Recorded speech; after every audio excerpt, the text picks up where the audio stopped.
Tak semua pemimpin bisa dicintai oleh rakyatnya. Resiko menjadi seorang pemimpin suatu negara adalah adanya pihak yang membenci dan beresiko membunuhnya.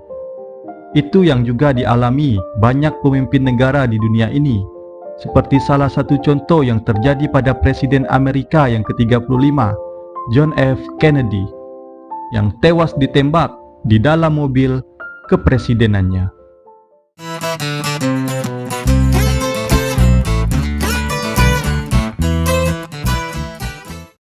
Assalamualaikum warahmatullahi wabarakatuh. Apa kabar kalian nih, geng?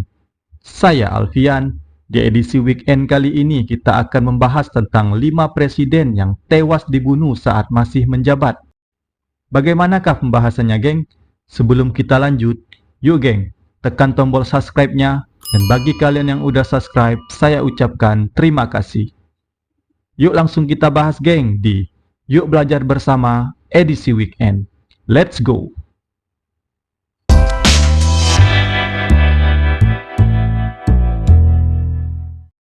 Juvenal Habyarimana adalah presiden Rwanda yang tewas terbunuh karena jet pribadi yang mengangkut dia dan presiden Burundi pada saat itu, yaitu Cyprien Taryamira, ditembak jatuh oleh rudal pada tanggal 6 April tahun 1994. Pesawat Falcon 50 yang membawa presiden Rwanda dan presiden Burundi ini dari pertemuan puncak di Tanzania, di mana mereka membahas krisis di kedua negara dan melanjutkan negosiasi dengan Kagame yang saat itu menjadi pemimpin kelompok pemberontak Front Patriotic Rwanda atau VPR yang sebagian besar terdiri dari etnis Tutsi. Penggulingannya secara luas dipandang sebagai pemicu genosida yang diyakini telah menewaskan lebih dari 800.000 orang. Sebagian besar adalah minoritas etnis Tutsi di tangan etnis Hutu. Perwakilan Rwanda di PBB mengatakan pada saat itu bahwa pesawat itu ditembak jatuh oleh musuh perdamaian, sementara Kementerian Pertahanan mengatakan ada pihak yang tak dikenal yang bertanggung jawab atas kejadian ini. Kira-kira siapa ya, geng? Namun, laporan pakar Prancis menemukan pada tahun 2012 pesawat tersebut terkena rudal yang ditembakkan dari sebuah kamp yang ditempati oleh pengawal presiden Habyarimana sendiri. Apakah kalian percaya, geng, pelakunya pengawal presiden Habyarimana? Coba tulis di kolom komentar, geng.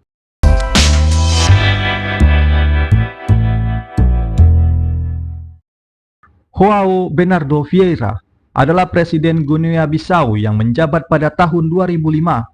Peristiwa terbunuhnya Vieira ini diawali dengan terbunuhnya kepala staf angkatan bersenjata Takmena Waye dalam sebuah ledakan di markas militer. Beberapa jam kemudian, sejumlah serdadu mengepung kediaman Presiden João Bernardo Vieira ini di jantung ibu kota Bissau dan menembaknya. Sejumlah tentara itu menuding Vieira bertanggung jawab atas kematian kepala staf angkatan bersenjata, yaitu Batiste Takme Nawaye. Militer memang sejak lama berselisih paham dengan presiden. Di tahun 2006, Vieira sebenarnya diperkirakan menerima dana dari Senegal supaya militer Guinea-Bissau dapat memerangi kelompok separatis gerakan Casamance. Gerakan ini berambisi memisahkan wilayah Casamance dari Senegal dan menggunakan wilayah Guinea-Bissau sebagai tempat persembunyian. Dana dari Senegal sebenarnya dijanjikan Presiden Vieira sebagai gaji tambahan militer, tapi menurut sumber dari lingkungan militer, gaji tambahan itu tidak pernah diberikan. Dengan terbunuhnya Vieira, Guinea-Bissau kehilangan seorang politisi berpengaruh paling besar dalam sejarah politik Guinea-Bissau sejak kemerdekaan negara itu di tahun 1974. Kudeta silih berganti mewarnai politik negara kecil di wilayah Afrika Barat tersebut. Ini, negara kalau udah nggak akur sama militernya, emang bahaya ya, geng. Kejadian-kejadian kudeta yang pernah terjadi di dunia ini kebanyakan karena pemerintah dan militernya yang tidak akur. Menurut kalian, apa ini cuma masalah gaji tambahan militer aja? Atau ada faktor lain, geng? Coba tulis di kolom komentar, geng.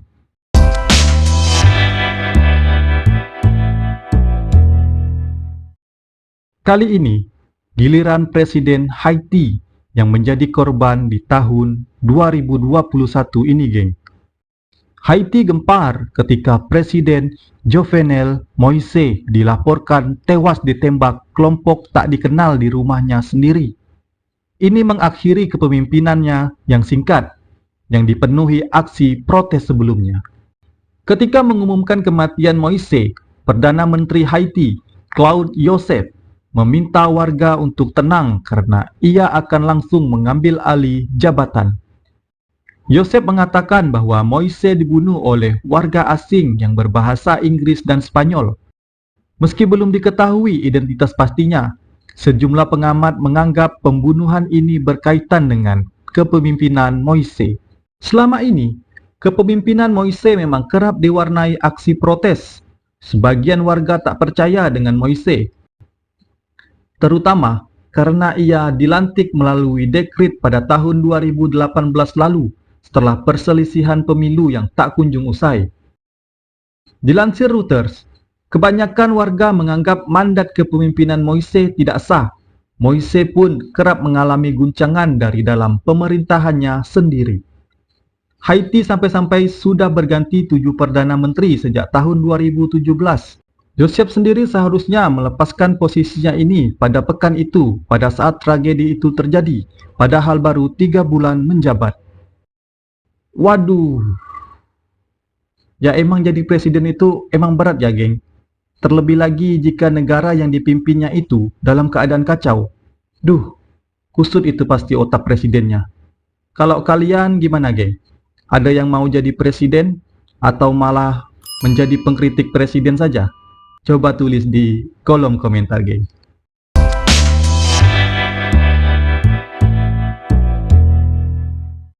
Kejadian pembunuhan ini terjadi pada tanggal 26 Oktober 1979 saat Presiden Korea Selatan Park Chung-hee dibunuh sahabatnya sendiri. Ya, kalian tidak salah dengar. Doi dibunuh sahabat baiknya sendiri. Dilansir dari Britannica, pembunuh Park adalah Kepala Badan Intelijen Korea Selatan atau KCIA, Kim Jae-kyu. Dia adalah sahabat karib Park. Dia jugalah yang menghabisi Park. 18 tahun kepemimpinan Park berakhir begitu saja di tangan sahabatnya. Kesetiaan berganti rupa menjadi darah. Dilansir dari Korea Times, pada hari kematiannya, Park menggelar jamuan makan malam terbatas yang dihadiri sejumlah pejabat penting di restoran KCIA di kompleks Blue House. Kepala KCIA Kim Jae-kyu, Kepala Satuan Pengamanan Presiden Cha Ji-chul, dan Kepala Kesekretariatan Blue House Kim Gai-wo turut hadir. Park mendiskusikan gejolak politik di masyarakat yang dipicu pemimpin partai oposisi National Assembly Kim Yeol-sam yang terus mengkritik Park yang dinilai otoriter. Selain keempat pria itu, hadir pula 2 wanita muda sebagai penghibur, yakni Sim So-bong dan Shin Jae-sol. Sim So-bong menyanyikan sebuah lagu yang jika diterjemahkan ke bahasa Inggris judulnya That Person Back Then. Itu adalah sebuah lagu yang bisa jadi pertanda buruk atau tanda-tanda celaka. Dan saat itu, Park Chung-hee mempertanyakan kompetensi intelijen Korsel yang dianggap gagal menghalau aksi protes terhadap dirinya.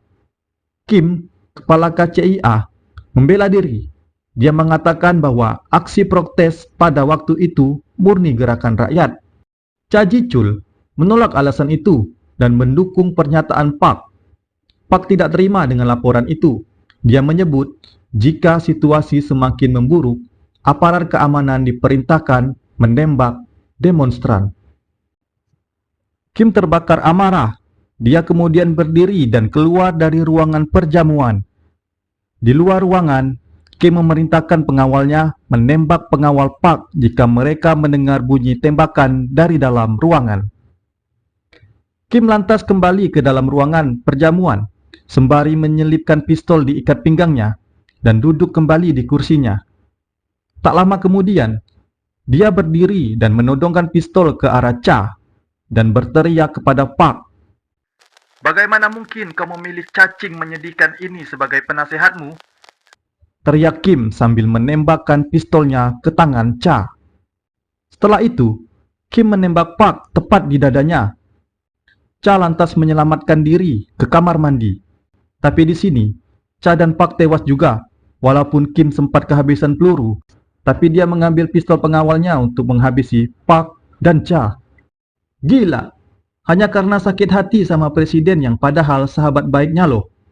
Si Kim bisa-bisanya membunuh kepala negara itu. Kalau menurut kalian, ini hanya karena sakit hati, apa ada motif lain, geng? Coba tulis di kolom komentar.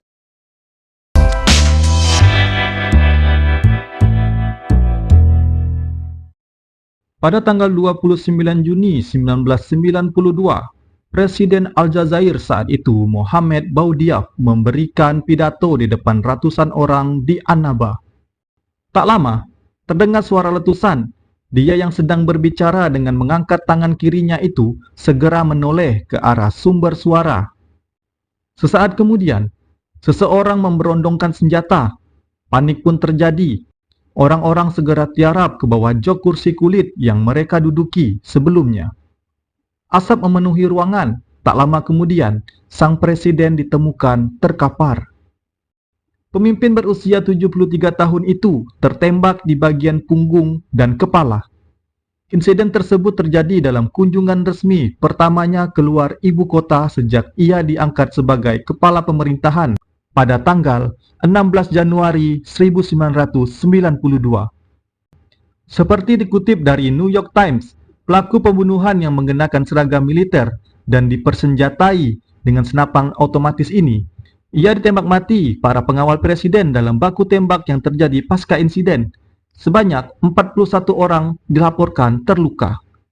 Para dokter di rumah sakit militer di Ain Nadia kepada Associated Press mengatakan Presiden Boudiaf diterbangkan ke sana untuk mendapatkan penanganan darurat. Ia bahkan masih hidup saat siaran radio resmi mengumumkan kematiannya pada pukul 13 waktu setempat.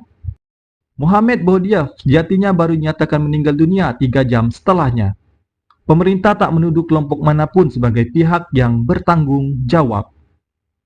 Dan ditutup dengan informasi yang membuat dunia bertanya-tanya dong pemerintahnya. Kalau kalian ada konspirasi liar gak, geng, tentang insiden ini? Silakan hajar di kolom komentar, geng.